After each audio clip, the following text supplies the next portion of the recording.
Welcome back to the Unhoused Wanderer. I am John. Today we are on a hunt for some medicinal plants, and I'm going to see if I can't find some for you. Ignore that, I almost tripped.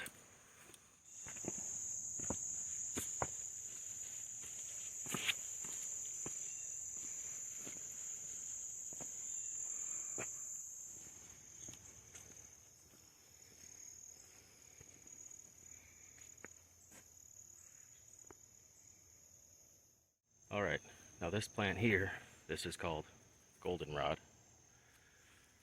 It's related to other plants in the aster family. You'll notice these little tiny, almost daisy looking, sorry, can't even zoom in on that, little daisy looking flowers. This plant is medicinal, though there are very few actual clinical trials done on it.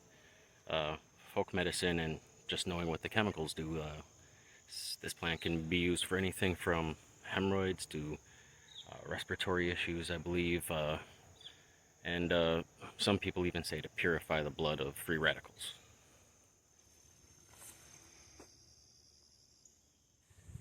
This late in the year, late August, early September, you'll often notice that the only signs of color out here are in fact this goldenrod. Now if we take a closer look at it, you'll see the leaves appear to be growing alternately up the stalk, or in a spiral pattern, more accurately I think.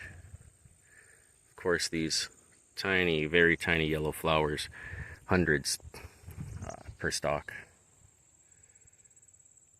You'll see it does grow fairly tall. I've seen some 6 feet or taller. Goldenrod also tends to be a favorite of bumblebees, I've noticed.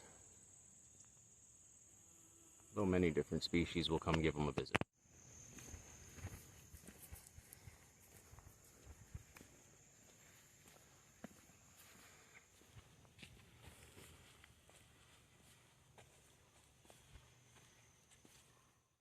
Here is another medicinal plant. This one is called motherwort. You'll notice it has oppositely arranged leaves going up a squared stalk. Sorry, out of focus. And you'll see they are deeply lobed. You can't really see in this camera, but they're lightly fuzzy, giving them a soft feeling. Now, mother's wort is generally used for women's problems that arise with menopause. I've made a tincture of this myself and offered it to a sister of mine who, well, she refused it. But yes, this is a very handy plant for you to grow if you have a woman in the family that you care about. Here's a more mature sample of a specimen of motherwort. You can see still has the deeply lobed leaves towards the bottom, but they start looking more lanceolate towards the top. You'll also notice they'll have purple flowers. Right now these are going to seed, it appears, but the purple flowers grow up the stalk, and this looks much like a dead nettle or a hemp nettle when it's in full bloom. Here's motherwort in bloom. Little pinkish purple flowers and a bumblebee on there.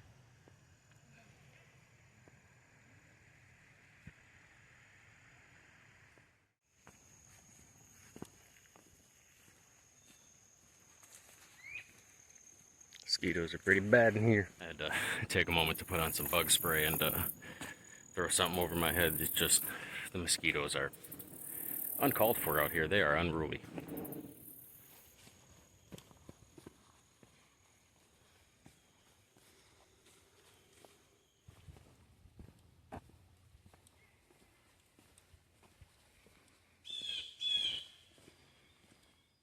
When you're walking around, you might come across these quite a bit. Ask yourself, can I eat this? And unfortunately, no. This is, well, the remnants of a flower known as Jack in the Pulpit. It's really hard to tell what it looks like from here. Again, this is late August, early September. If I can find a more intact one, I'll show you. Otherwise, I'll have to just download a picture of it. But yeah, these beautiful little berries are in fact poisonous. Alright, here's a great late season example of Jack in the Pulpit. They'll usually, in the springtime, have a green stem with a weird cup flower attached to it. Leaflets of 3, broad-leafed, kind of a ovolate. Usually sprouts up 2 separate leaflets along with the flower, which this late in the year I will have to just download a picture to add to the video.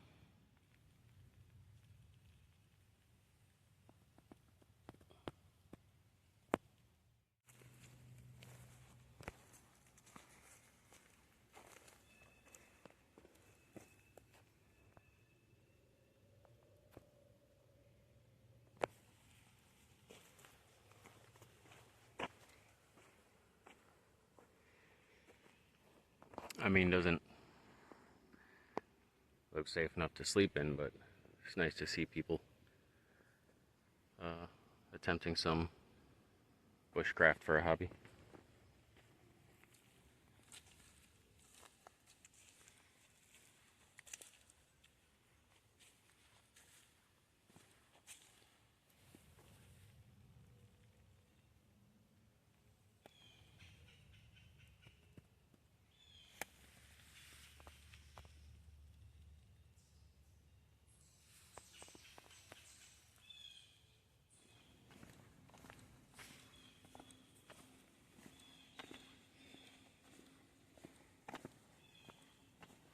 Alright, while we're out looking for things that are good for you, let's not forget things that are, well, lookalikes of things that are edible. These here look like they might be pear-shaped puffballs, but when you cut them open, you see on the inside it is black. These are what you call earth balls, and they are very poisonous, very toxic. Do not want to mistake these for a puffball, although the edible puffballs will stay pure white on the inside. Unless they're bad, then they'll be a little yellow. But pure white on the inside, and it's edible. I wonder who left this.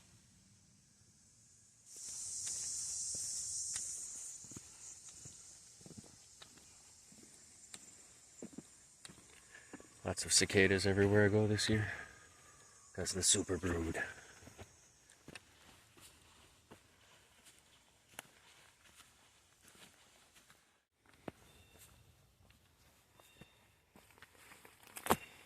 Here we go. Haven't seen any of this in this little wooded area right here. Monotropa uniflora, also known as ghost pipe. Let me clear that for you. And it's often found with russulas, as I keep saying, but I can never show you guys. And in association with certain hardwood trees, this is maple. Yep.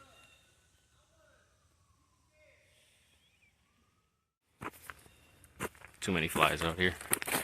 Flies and mosquitoes in my ears.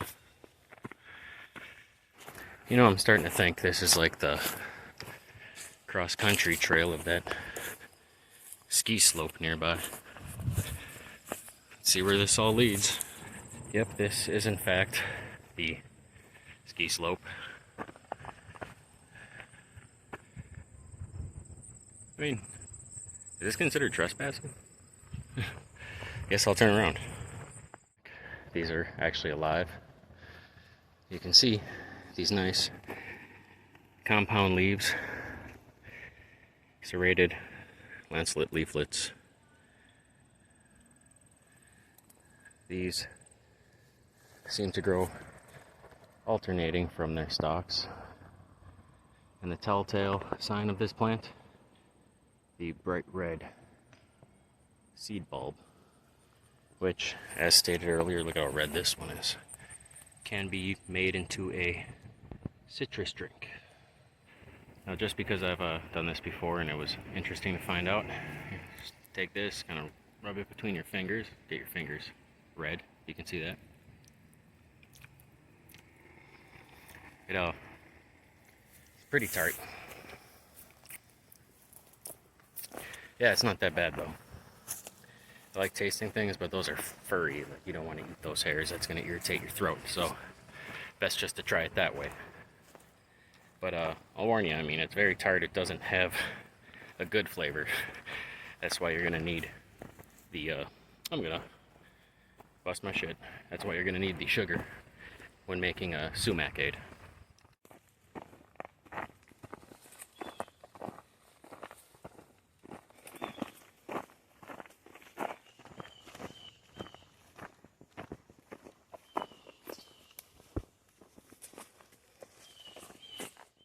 There are usually better examples of it earlier in the year, but this is self-heal. You can see the leaves will grow oppositely on very tough stalks. These things are pretty hardy. There's one with more leaves. Vulgaris prunellus, I believe this is. And I will put a list of things this is thought to be good for. And in case you're wondering, here is some catnip right next to it.